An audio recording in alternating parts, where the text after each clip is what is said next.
Thank you very much for joining us. We've just concluded the Development Ministerial Meeting chaired by Honorable External Affairs Minister Dr. S Jaishankar to give us a sense of the conversation and the meetings that happened. Does anybody have a copy of the ministerial document? Yeah, I think we... My copy is left down. Yes. Huh? Yeah, that's it. Thank you. Sir, please. Thank you. And we have the privilege of having with us right now EAM Dr. S Jaishankar, as well as Foreign Secretary Shivinay Quatra. So I know time is running behind us, and we would give the... Does anybody have a copy of the ministerial level? Sir, this will certainly work.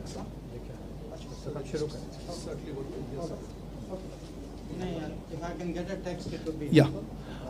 May I request my team just to give a copy, a printout of the DMM final outcome document, which has just been adopted by the meeting. That will be here with us in a minute. Quickly, if you could. So, may I hand over the floor to you?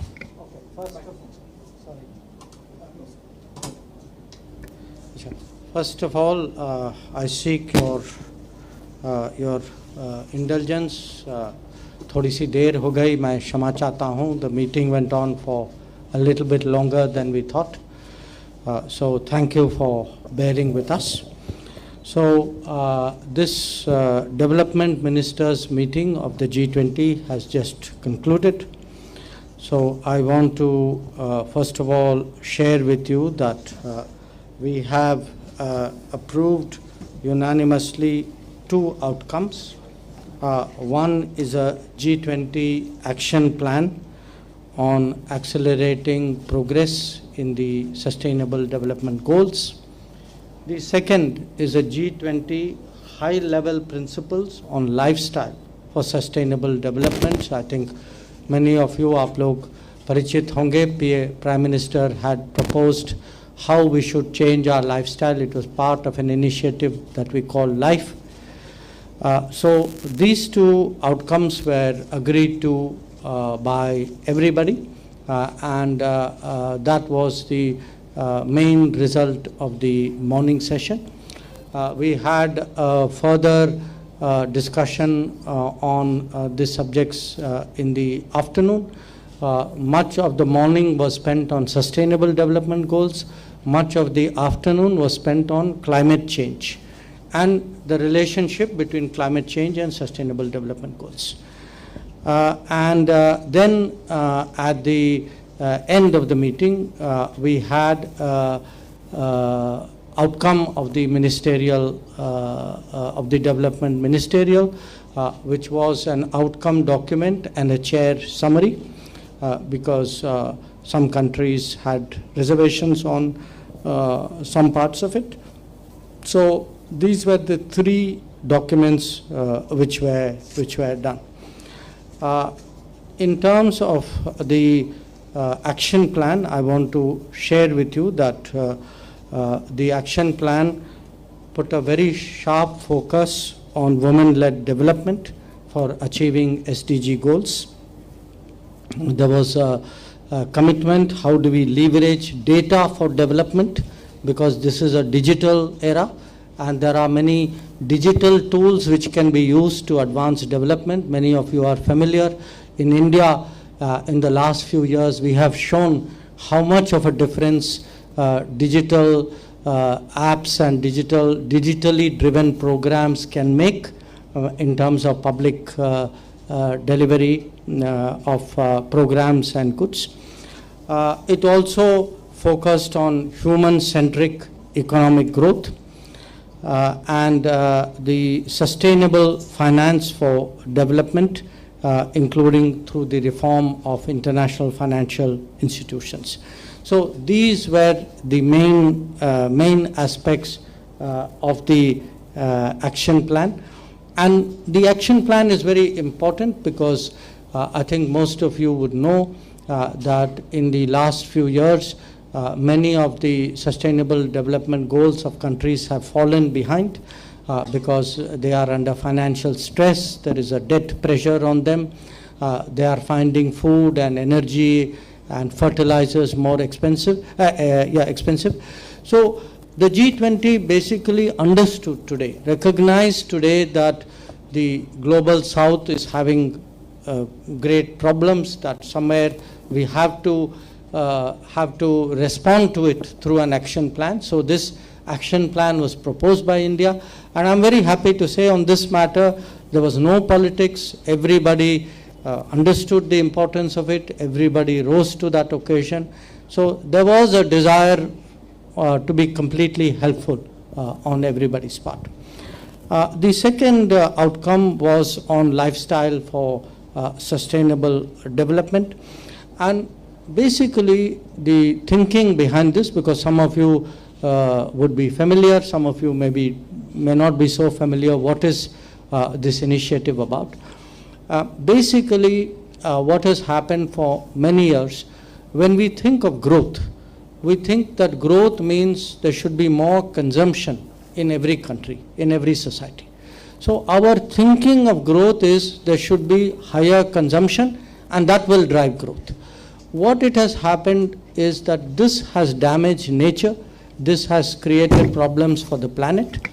So Prime Minister has been proposing for some time that instead of looking at the supply side, we should actually look at the demand. And if every individual, because when we again think of saving the planet, we think, okay, this is the job of a government, it is the job of UN, it is the job of an organization. We don't fully recognize it is a job, it is a responsibility for every one of us. That there is an individual, that is every one of us as an individual can contribute to a better planet, to protecting really the environment and nurturing it. And this is something which has taken the form of, as I said, this set of initiatives, and they focus on economic and social improvement through lifestyles for environment. They give priority to basic needs, because again, many countries, and again, I point even to India, that the basic needs of vulnerable sections of society have to be met if we are to talk seriously about sustainability. That sustainability, we cannot say there is a sustainable planet and you have a very rich segment of that planet, you have a very vulnerable segment of the planet, and one is not connected to the other. The third part of it is really the outlook of Vasudhaiva Kutumbakam, which is really the world is a family, and in the case of India, you know, the G20 motto itself is of one earth and of one family and of one future. And the core principle, what I think today the G20 agreed is, individuals, apart from governments and organizations, individuals and communities must contribute to environmental and sustainability issues, and that this needs to be done at a grassroots level. We also had a discussion about how, you know, the local communities should connect with global policy making. How do we link that? How do we get benefits of that? And that, again, there was a very important acceptance that when we talk today about progress in the world, it is not just about economic progress, though economic progress is very important. Economic progress must always have sustainability as a component. There must also be a sharing of cultures, and that is again something that was widely recognized. So this is broadly the sense of what we discussed today in terms of the documents. I just want to add something else, because during the course of discussions, I think many delegations made some very interesting points. A lot of them were very appreciative of the Voice of Global South summit process which India had convened.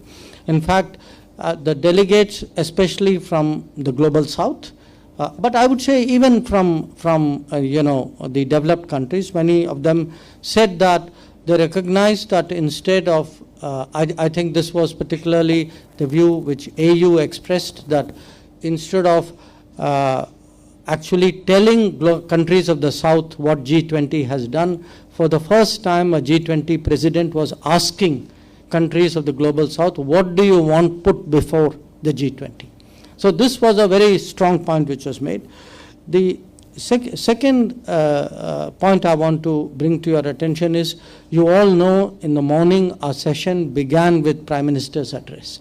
That address is public, you know, it was an open session, and it was very, very widely welcomed. I think many heads of delegations in their remarks actually specifically said that they saw a Prime Minister who was personally invested in development, in sustainability, in poverty alleviation, in inclusiveness. And his address, I must tell you, really set the tone today for our discussions. I want to add a small personal touch here as well. After Prime Minister's address, we showed a brief snapshot of the progress in Narmada district in Gujarat. And the reason is that it's an aspirational district. It is also a district where I happen to focus on in terms of development work. And I was actually able, because yesterday a lot of ministers asked me, saying, you know, we read about development in India. You know, we hear what does digital do, you know, that's advancement in terms of women's issues. We are seeing education progress. So they were very curious that, you know, we read about it, but, you know, how does it happen on the ground? So this snapshot that we did, and after showing it, in fact, I put it out on Twitter, so those of you who are curious may want to see it. It actually showed them on the ground what happens, that to the last mile, how is delivery done. The other point which I wanted to mention is that many delegations expressed very deep solidarity and sympathy on the Orissa rail accident. I also acknowledged the fact that they did that. So again, I make the point that at moments of misfortune or tragedy, today the whole world really stands as one. And the concluding, I would say, concluding note before we actually came to the last session was that the Indian presidency, again for many delegations, was a cause of optimism. That they felt that the Indian presidency actually brought development back into the center of G20 discussions. And that this was somewhere in between, focus was a little bit lost, I would say, or less. And they were very, very appreciative of this. So this was really the thrust of the meeting developments.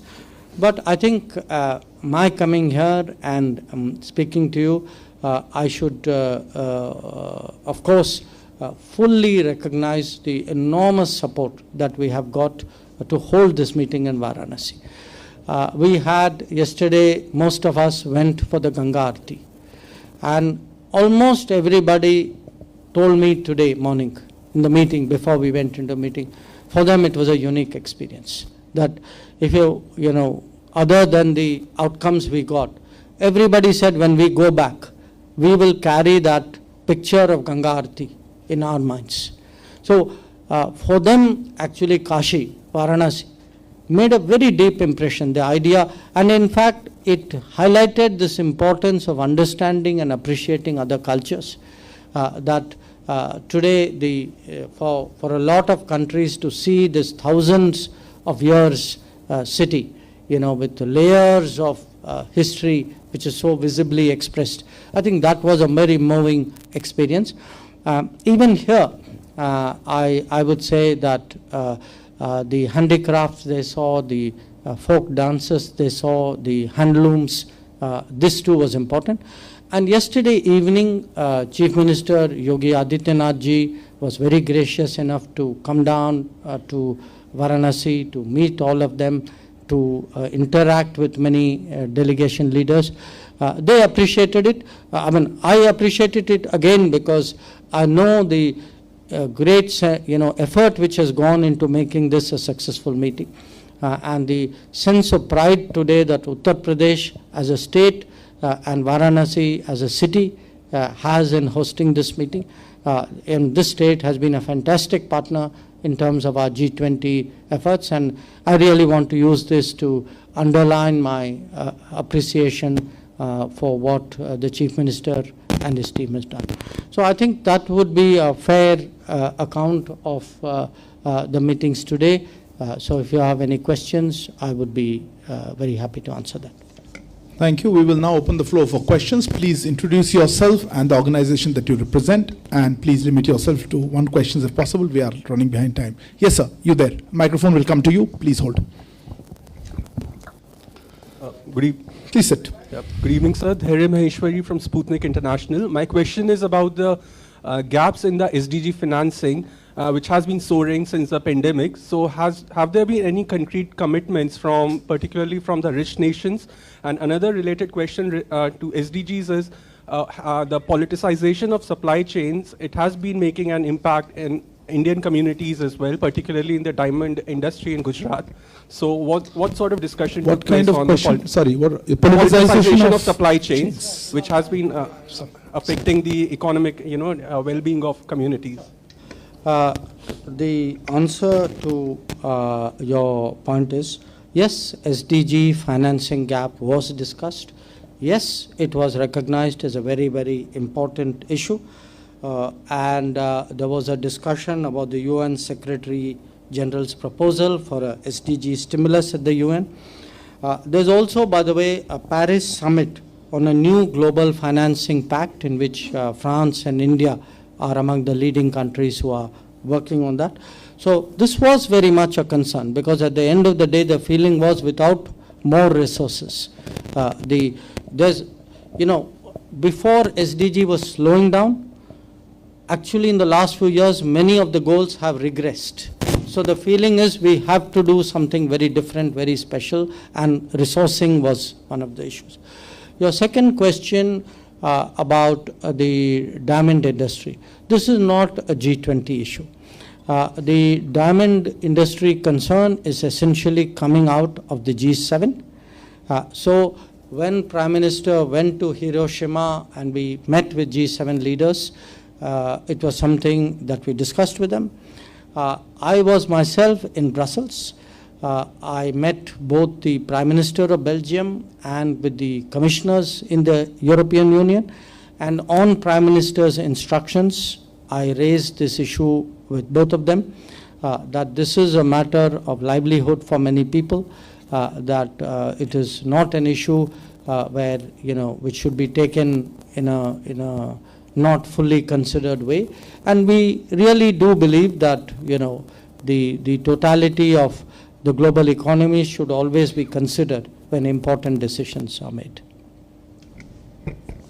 Yes, please. Microphone next to you. Good evening sir, मैं Girish Dubey ANI से वाराणसी से।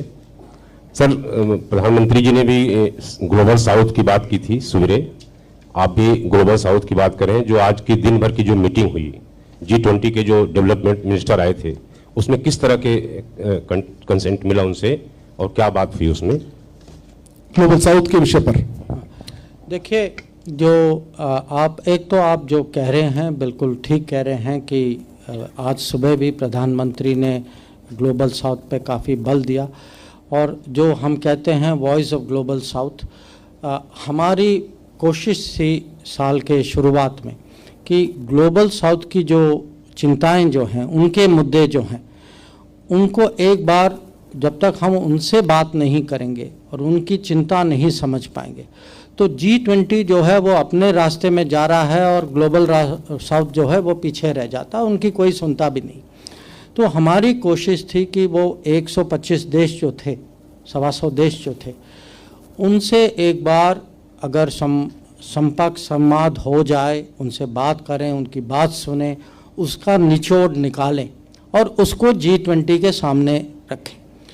और G20 में भी अगर एक ऐसा माने, क्योंकि आप जानते हैं इसके अलग अलग ट्रैक्स होते हैं, उसमें से सबसे जो स्वाभाविक था कि हम इस मुद्दे को उठाएं, ये वो इस मीटिंग इस ट्रैक में था। तो हमने बिल्कुल ये बात उठाई कि G20 की ये चिंताएं हैं, और ख़ासकर जो एनर्जी, जो मैं कहता हूँ एनर्जी, फूड, फर्टिलाइज़र की हैं, डेट की, कि बहुत सारे ऐसे देश हैं उनका ऋण, उनका डेट, उनका कर्जा इतना ज़्यादा है कि वो उसको वापस दे नहीं पाएंगे। और आजकल जो डेट रिलीफ जो मिलता है वो खाली इकोनॉमी कुछ और थी, तो उसके बाद कुछ और देश आए हैं और उनको आजकल कहलाया जाता है कि भाई आप तो एलिजिबल ही नहीं हो। अब अगर वो इस माने कठिन समस्या में है और आप उनको कहते हैं कि रूल जो है कुछ अलग है, ये तो नहीं चलेगा।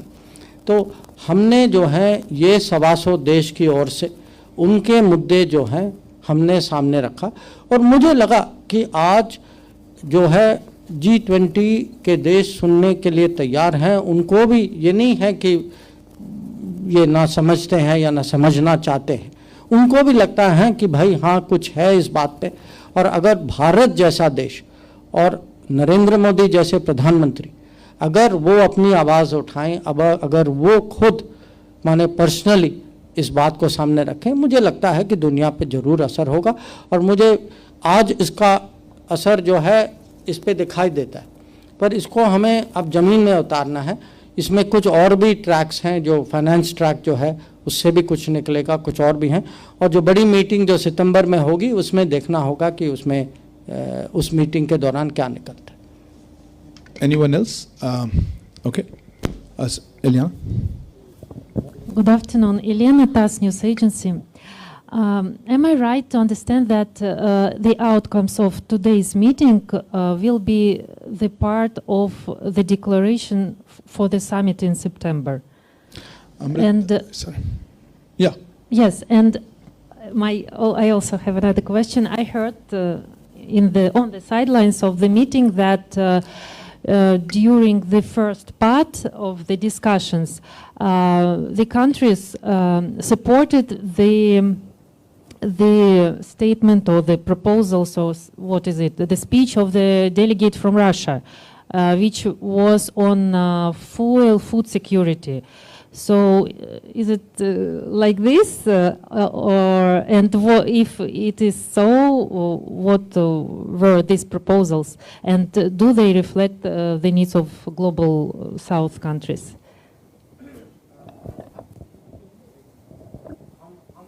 Because we're running a little bit out of time. Please go ahead. So this is Amrit Pal I'll Singh take from two and then DD News.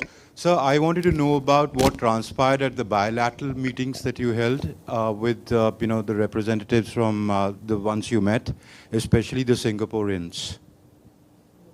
Singapore. Jackie, microphone here, please. Thanks. Hi, Jackie Marsons, BBC. Just a question. At the beginning of the whole G20 process, there was concern that Ukraine was going to slightly derail the talks. Do you feel that this meeting has put the focus squarely back on development, which is what India was interested in, where the meeting should go? Last question here, please.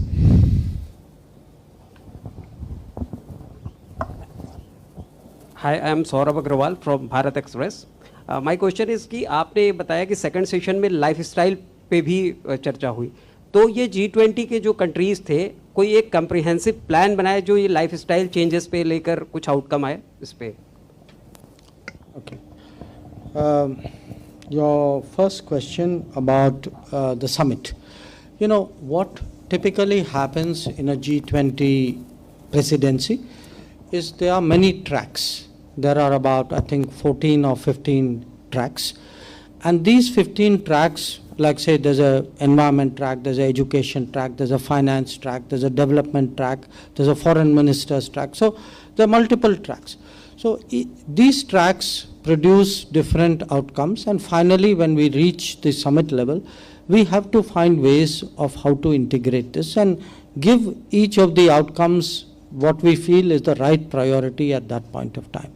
So it is not that anything we have agreed to here. For example, we had these two very important outcomes, the high-level principles on lifestyles for sustainable development and the action plan on accelerating progress in SDGs. Yes, absolutely, because this is unanimous, this is central to world development. It's frankly, to date, it is so far the biggest achievement of our presidency. This is the biggest achievement of our presidency, and it is for the South. Today, when countries of the South, global South, read this document, they will actually say, yes, India heard us, India stood up, India put our issues forward before G20, and G20 has accepted many of those and now is going on a certain path which kind of answers your question. So I think, yes, much of what we have done will be reflected in the summit, but there will be other ministerials also which will contribute to what is happening in the summit. You asked me about the Russian head of delegation's remarks. Look, first of all, I think what happened inside the room, unless it is very complimentary and polite, we normally don't, say this delegation said this and that delegation said this. I would say the fairest thing would be every delegation spoke for its interest and for its I would say, outlook. Now, different countries, some countries may be a little closer to others, but I would not get into this, who supported whom and who did not support whom. I don't think that is helpful. I think the fairest description is everybody spoke for themselves. And my job as chair was to find the common elements and put it together, and that is the document that is there before you. The question about Singapore, we had a discussion on a set of issues because we have a continuous conversation with Singapore. Some of it was bilateral because we have a high-level ministerial visit. But the most important thing today with Singapore was that Singapore ratified the International Solar Alliance. So they gave me the ratification document. So that is a big step, because when a country like Singapore, which is so active, energetic, which is so motivational for many other countries, joins the ISA fully, this is something which is very important. Your question about, is the focus back on development? I think yes. Look, in a way, it was understandable last year that the focus was on the more immediate issues pertaining to the conflict. But what happened was, over a period of time, the narrative began to take root that the conflict and its repercussions should not obfuscate, should not completely sideline what are real concerns, pain points of the global south. That there are countries today where they cannot afford food, they are running short of fuel, and a lot of it, I must tell you, is in this region. You look at our neighbors. Our neighbors are among those who have suffered a lot in the last year. I've made a few trips to Africa, and you can see the impact of that. So, we are in no way diminishing the seriousness of the conflict and its consequences. But the conflict was dealt with through an agreed understanding at Bali. Okay. So, and that was an understanding of the leaders. So, right now, our focus is really how do you today address this very pressing needs of developing countries, the small island developing states, the least developed countries, those who are really teetering on the edge of an abyss. And that, I would say, with some pride and some, really a sense of achievement. I think today, if you ask me what did you get done today, I think we really got the G20 to look at sustainable development growth, look at what is happening with Global South, think about financing for them, look at climate, think about climate financing, look at the link between development and financing, look at women's issues, at education, at digital. These are the real issues of the world. And I think in that sense, yes, we, I think, got the spotlight, the focus on those issues. And finally, आपका जो सवाल जो था कि lifestyle पे क्या चर्चा हुई, देखिए जो आज जो सहमति जो बनी थी, ये लाइफस्टाइल पे 9 सिद्धांत हैं जो हम अंग्रेज़ी में कहते हैं कि हाई लेवल प्रिंसिपल्स। ये अगर आप ये डॉक्यूमेंट इसको हम लोगों ने अपलोड किया है, ये अगर आप देख लें कि जो सिद्धांत जो हैं, ये है कि माने हर व्यक्ति की जिम्मेदारी होती है, अगर हम अपने रोज़ के जीवन में कुछ परिवर्तन लाएं, आप थोड़ा एनवायरनमेंट के बारे में कुछ सोचें, हम अपने कंजम्पशन पैटर्न्स को थोड़ा बदलें, तो इसमें पूरा एनवायरनमेंट, हमें ये नहीं सोचना चाहिए कि एनवायरनमेंट बचाना किसी और का काम है, ये हम सबका दायित्व है। तो ये 9 प्रिंसिपल्स जो हैं, ये पूरे दुनिया को क्योंकि ये G20 जो है अलग अलग, आप जानते हैं कि कुछ विकसित देश हैं, कुछ विकासशील देश हैं, कुछ अमेरिका से हैं, कुछ यूरोप से हैं, अफ्रीका से हैं, तो हम सब मिलके हमारा जो है सहमति जो बना इन 9 सिद्धांतों पे, ये छोटी बात नहीं। और ये सहमति जो है ये ग्लोबल साउथ के बहुत काम आएगा, क्योंकि एक बार अगर आप मान लें कि हमें कंजम्पशन पे कुछ सीमा रखनी चाहिए, कुछ अनुशासन दिखाना चाहिए, तो ये दुनिया में एक किस्म से फोर्स ऑफ चेंज बन जाता है। तो मुझे लगता है कि आज जो है दुनिया में बहुत ऐसे देश होंगे जिनको लगेगा कि आज सचमुच भारत के नेतृत्व में उनके हित जो हैं आगे बढ़े हैं, कि उनकी मांगे जो हैं उसको कहीं दुनिया ने माना है, और कम से कम उसको कैसे आगे बढ़ाएं, वो अब वो प्रोसेस जो है वो जारी होगी। Thank you very much, sir. Thank you for a comprehensive briefing. Thank you also to Foreign Secretary, sir, and to S Jaishankar. Thank you all for joining us. Good evening. Sorry, I delayed you.